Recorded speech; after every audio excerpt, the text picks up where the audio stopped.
শুধু বিধাতার সৃষ্টি নহ তুমি নারী, পুরুষ গড়েছে তুই সৌন্দর্য সঞ্চারী আপন অন্তর হতে। বসি কবিগণ সোনার উপমা সূত্রে বুনিছে বসন, সপিয়া তোমার পরে নতুন মহিমা অমর করেছে শিল্পী তোমার প্রতিমা।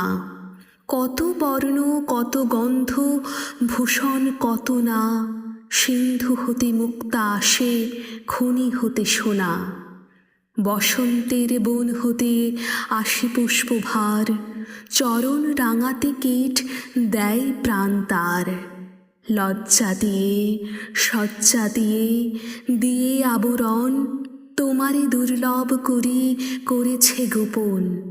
পড়েছে তোমার পরে প্রদীপ্ত বাসনা, অর্ধেক মানবী তুমি অর্ধেক কল্পনা।